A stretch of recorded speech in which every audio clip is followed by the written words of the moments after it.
नमस्कार दोस्तों, मेरा नाम है Sunil Kumar. SK electrical channel पर आपका स्वागत है। दोस्तों, आज हम बात करने जा रहे हैं स्पार्टन मशीन के ब्रेक के बारे में ही। हमने इसकी डायग्राम वीडियो पहले ही आपको अपलोड करके दिखा दी है और उम्मीद है कि वो आपको पसंद भी आई होगी। रेस्पॉन्स अभी उतना नहीं मिल रहा है जितनी हमें अपेक्षा है, लेकिन फिर भी हम इसकी अब प्रैक्टिकली वीडियो हमारी बैलेंस से है जो आज हम ये आपके सामने पेश कर रहे हैं। और इसमें हम आपको बताएंगे कि ट्रांसफार्मर का क्या रोल है, एक्चुअली क्या रोल है और क्यों इतना हैवी ट्रांसफार्मर लगाया जाता है। उसके अलावा हमें कॉन्टैक्टर, टाइमर, इन सब की जरूरत क्यों पड़ती है और किस तरह से इनका सेटअप बनाया जाता है। और ये ब्रेक आज हम ये भी प्रूव करके दिखाएंगे कि स्पार्टन का जो ब्रेक फार्मूला है वो किसी और मशीन में हम अप्लाई कर पाएंगे या नहीं कर पाएंगे, वो उसमें वर्क करेगा या नहीं करेगा, आज ये प्रूव हो जाएगा। तो दोस्तों ध्यान से देखना और हमारी वीडियो अगर आपको पसंद आए तो चैनल को हमारे सब्सक्राइब भी करना और वीडियो को लाइक भी करना। तो आओ शुरू करते हैं। तो ये 600 VA का ट्रांसफार्मर हमारे पास में है स्पार्टन मशीन का। और ये देखो इसमें प्रोग्राम ये रहता है इसकी इनपुट का 440 वोल्ट। यहाँ से देखो ये 0, 400, 415, 440 वोल्ट। जो वोल्टेज सुटेबल हो वो हमें दे देते हैं। 415 हम यूज़ करेंगे। इस आउटपुट में हम देख लेते हैं कि 0 वोल्ट, 24 वोल्ट, 45 वोल्ट और 60 वोल्ट। ये 24 और 60 वोल्ट हम यूज़ करते हैं। 0 वोल्ट, 24 वोल्ट, 45 और 60 वोल्ट ब्रेक के लिए हम फिलहाल यूज़ करेंगे, 24 कंट्रोल के लिए यूज़ करेंगे। तो अभी पहले हम इसके कनेक्शन निकाल लेते हैं। ये कनेक्टर इसके थोड़े ख़राब है तो हमें सोल्डरिंग करना पड़ेगा इसके कनेक्शन के लिए। तो इस तरह से हम इसको सोल्डरिंग आयरन से सोल्डरिंग करके इसके कनेक्शन को अच्छी तरह से कनेक्ट कर लेते हैं, जिससे कि हम इसमें इनपुट दे सकें और आउटपुट ले सकें। तो इस तरह से ये देखो हमने इसके कनेक्शन रेडी कर लिए हैं। इधर हमने इसमें ये रेड वायर 2 इनपुट दे दिया है 415 वोल्ट और इसकी वोल्टेज भी हमने देखो चेक कर ली है। तो इसमें ये इनपुट अब हम इसको दे देंगे और आउटपुट भी ले लेंगे इससे और इसकी वोल्टेज भी चेक करके दिखाते हैं। देखो ये इसमें अब 415 वोल्ट आ गए हैं और इसकी आउटपुट में से ये अभी हमें 24 वोल्ट, 23 वोल्ट और 45 वोल्ट हमें मिल रहे हैं। तो 45 से भी काम चल जाएगा। इसमें थोड़ी प्रॉब्लम है इसलिए थोड़े 60 वोल्ट पूरे नहीं दे रहा है, तो इससे भी अपना काम चल जाएगा। तो हम इसको शुरू करते हैं अभी। तो इसको अब देख लें कनेक्शन में हमने ये और ये रेक्टिफायर हम ले लेते हैं। रेक्टिफायर के बारे में हम आपको बताएंगे कि जिधर ये एक अलग सा ही पिन आपको दिखाई देता है, इधर ये प्लस का, इसके ठीक सामने भी इसके पास में AC का है। तो ये कॉर्नर में काम करते हैं, हमने पहले भी समझाया है। प्लस के ठीक सामने वाला कॉर्नर में माइनस का होगा जो नेगेटिव होगा और ये बाकी के 2 कॉर्नर में आमने सामने के AC की इनपुट होंगे। देखो इसको थोड़ा फोकस लेके हम दिखाते हैं अच्छी तरह से। तो इसके ये 3 पिन जो सेम आपको दिखाई देंगे, इन पे ध्यान देना, ये कॉर्नर में ही काम करते हैं। देखो ये 3 पिन हमें इसको अच्छी तरीके से, पहले इसका मॉडल नंबर भी आप अच्छे से देख लो। और ये सेम पिन जो आपको 3 दिखाई दे रहे हैं, इसके अलावा एक चौथा पिन आपको कुछ डिफरेंट दिखाई देगा, ये वाला। तो ये पॉजिटिव है और इसके ठीक सामने कॉर्नर में ये नेगेटिव है। तो इसमें हम आउटपुट लेंगे और इसमें इनपुट। तो इनपुट AC के 2 पिन जो बचे होंगे वो उसमें कॉर्नर वालों में इनपुट ले लेंगे और आउटपुट प्लस और माइनस। तो अब हम इसके कनेक्ट कर लेते हैं। हमने ये ब्लैक वायर 0 वोल्ट के लिए यूज़ किया है, तो इसके हम ये देख लेते हैं। देखो बड़ा ट्रांसफार्मर क्यों यूज किया जाता है। देखो अभी जैसे ये ऑपरेट हो रहा है, ये ठीक कॉन्टैक्टर है। हम इसमें एक ख़राब भी आपको कनेक्ट करके दिखाते हैं, जिससे कि ट्रांसफार्मर जल्दी ख़राब ना हो। चाहे भले ही कोयल में अंदर आग भी लग जाए तो भी देखो कोई प्रॉब्लम ना हो, इसलिए बड़ा ट्रांसफार्मर लेते हैं हम। तो ये 3 कॉन्टैक्टर हमारे पास में हैं जिनकी 24 वोल्ट ऑपरेटिंग कोयल है और इन तीनों में ही हम इसके कनेक्ट कर लेंगे पहले A2 को। तो A2 में हम ब्लैक वायर इनमें सब में पहले कनेक्ट कर लेंगे। तो ब्लैक वायर से हम इसको, इसमें जाना, ये ब्लैक वायर हमने 0 का लिया है और इसको एक एक करके हम चेक भी कर लेते हैं। ग्रीन वायर हमने 24 वोल्ट लिया है। इसके कवर उतार के हम एक बार देखते हैं, ऐसे सही दिखाई नहीं दे रहा। तो ये कवर उतार के हम जब इसको देखते हैं, इसमें सप्लाई दे के 0 वोल्ट और 24 वोल्ट, तो ये देखो ये ऑपरेट हो रहा है। और ये ऐसे ही हम तीनों को चेक कर लेंगे, तो ये तीनों सही से काम कर रहे हैं। अब हम इसकी कंट्रोल वायरिंग शुरू करते हैं। पहले हम 24 वोल्ट को ही लेंगे और सबसे पहले हमें A2 कंप्लीट करना होता है। तो A2 में हम, और ये रेक्टिफायर भी देखो इसको, लेकिन अभी हम इसके पिन हमने बना के रखे हुए हैं जो हम कनेक्ट करेंगे इसमें। लेकिन ये देखो इसके हमने ये पिन बना के रखे हुए हैं। और ये पहले हम 0 वोल्ट देख लेते हैं इसमें एक इसकी इनपुट भी ले लेते हैं रेक्टिफायर की। और एक ये लाल वाला हमने 60 वोल्ट का AC का निकाला है, ये रेक्टिफायर की इनपुट हो जाएगी। तो इस तरह से इन पे हम टेप मार देते हैं क्योंकि इन पे काम नहीं पड़ेगा अभी कुछ भी इसका बाद में काम पड़ेगा अभी, तो इसको हम टेप मार देते हैं। लेकिन ब्लैक का हमें पड़ेगा काम अभी। तो ये इसकी इनपुट ये बिल्कुल कंप्लीट हो गई है, तो ये AC में हमें देनी पड़ेगी। और आमने सामने के जो कॉर्नर के पिन है उसमें ये इनपुट देनी होती है हमें। तो एक ये पॉजिटिव के पास में हो गया और एक उसके ठीक सामने वाला कॉर्नर में हो गया। तो ये AC की इनपुट हो गई। हम इसके ये आउटपुट के लिए हमने इसके पोर्ट तैयार किए हैं, तो इसमें ये आउटपुट के लिए फंसा लेंगे। तो लाल पॉजिटिव में लगा देंगे और ब्लैक नेगेटिव में लगा देंगे। तो इस तरह से ये हमारे DC वोल्टेज आउटपुट के लिए ये पिन तैयार हो गए। एक टेप मार के हम इसको थोड़ा इकट्ठा करके रखें जिससे ये पकड़ बनाए रखे, सारे अलग ना हो, तो थोड़े बिखरे हुए ना दिखाई दें। तो इस तरह से अब हम 24 वोल्ट को पकड़ेंगे और ये हम इसकी आउटपुट फिर तीसरे कॉन्टेक्टर में जो ब्रेक का कॉन्टेक्टर होता है उसमें दे देंगे। और ये 0 वोल्ट में से हम पहले एक वायर निकाल लेते हैं। तो इस तरह से हमें इसके A2 में ये सारे के सारे A2 आपस में लुप रहेंगे। ये मशीन में भी ऐसे ही रहते हैं। तो इस तरह से अभी रिले का प्रयोग हम कहीं पे नहीं करेंगे। ये देखो ये 24 वोल्ट ग्रीन वाला वायर लिया है हमने और सबसे पहले ये ब्लैक वायर जिसमें हमें A2 कंप्लीट करना होता है, इसको अब टेप मार देंगे क्योंकि अब इसका काम ख़त्म यहाँ पे। और अब ये कॉन्टेक्टर में कनेक्ट हो जाएगा। ये 24 वोल्ट वाला इसमें हम डायरेक्ट भी दे देंगे कॉन्टेक्टर में। तो सबसे पहले देखो ये जाएगा इसके NC में जाएगा क्योंकि ये दोनों NC इंटरलॉक रहते हैं इससे। तो इसके NC में हम लेकिन हम नीचे ही इनपुट देंगे इसकी। तो ऊपर से भी दे सकते हैं, ऊपर से भी कोई प्रॉब्लम नहीं है, लेकिन हम इनपुट नीचे ही देंगे। और इस कॉन्टेक्टर की ये कॉन्टेक्टर फॉरवर्ड का है, इससे हम आउटपुट ले लेते हैं 24 वोल्ट की। तो इससे हम जब आउटपुट ले लेंगे यहाँ से तो फिर इसमें हमें एक तार और जोड़ लेंगे क्योंकि हमें इसके स्विच के लिए भी ज़रूरत पड़ेगी। तो स्विच में कनेक्शन देने के लिए हमें ज़रूरत पड़ेगी, तो इसलिए एक तार हमने और जोड़ लिया है इसमें। और इस तरह से यहाँ से हम आउटपुट लेंगे और दूसरे कॉन्टेक्टर के इनपुट में नीचे देंगे। हम इस तार को थोड़ा काट लेते हैं क्योंकि ये काफ़ी बड़ा तार है और जितना हमें ज़रूरी है उतना ही हम इसमें लगा देंगे फ़िलहाल। तो इसे काट के हम इसमें लगा देते हैं, कनेक्ट कर देते हैं। ये 24 वोल्ट की ही इनपुट है जो तीसरे कॉन्टेक्टर के लिए हम तैयार कर रहे हैं, ब्रेक का कॉन्टेक्टर जिससे ऑपरेट होगा।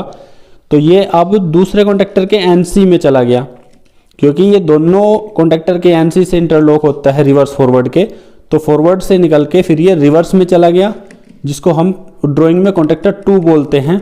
वो इसके NC से ऊपर से निकल जाए या नीचे से, लेकिन पार होना चाहिए NC से, ये आपको ध्यान रखना है। तो अब यहाँ से हमने छोड़ दिया और स्विच कनेक्ट कर लेंगे हम इसमें। तो इसमें से देखो कॉमन में हमने ये 24 वोल्ट का तार कॉमन में दे दिया है और इससे NO आउटपुट ले लिया है। दोनों स्विच से NO आउटपुट ले लिया है जो A1 में लग जाएगा रिवर्स फॉरवर्ड की। तो इस तरह से ये इसमें से हमने 2 तार आउटपुट निकाल लिए हैं। ये NO में यूज किया है, NO NC दोनों इसमें है ऑप्शन, लेकिन हमने NO यूज किया है और ये A1 में लग जाएगा रिवर्स फॉरवर्ड की। तो इस तरह से ये हम इसके A1 में कनेक्ट कर लेते हैं।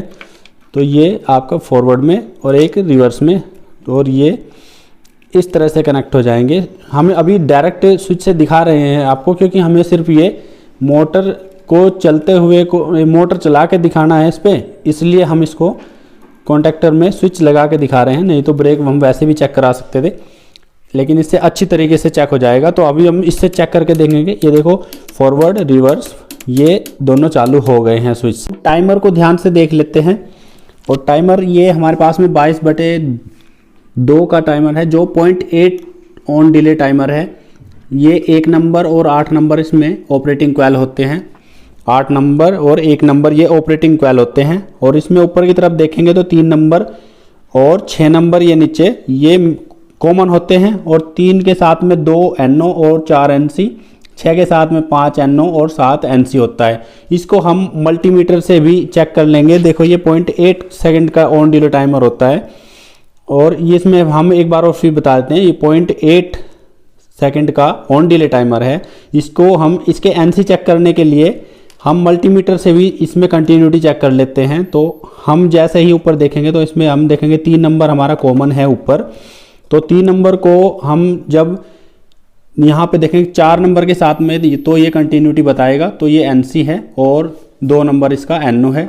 ऐसे ही नीचे हम 6 नंबर देख लेंगे तो 6 नंबर हमारा 7 के साथ NC है, यहाँ पे 7 पे ये कंटिन्यूटी बताएगा और 5 के साथ में ये NO है। तो इस तरह से ये कॉमन हमें पता लग गया और NC भी पता लग गया, क्योंकि हमें NC ही यूज करने हैं तो बाकी कुछ हमें देखना भी नहीं है। अभी हमें इसमें NC यूज करने हैं। तो हम ऊपर की साइड किधर के भी कर सकते हैं, लेकिन ऊपर की तरफ के हम NC यूज करेंगे। तो इस तरह से ये हम इसकी आउटपुट भी पहले लगा लेते हैं।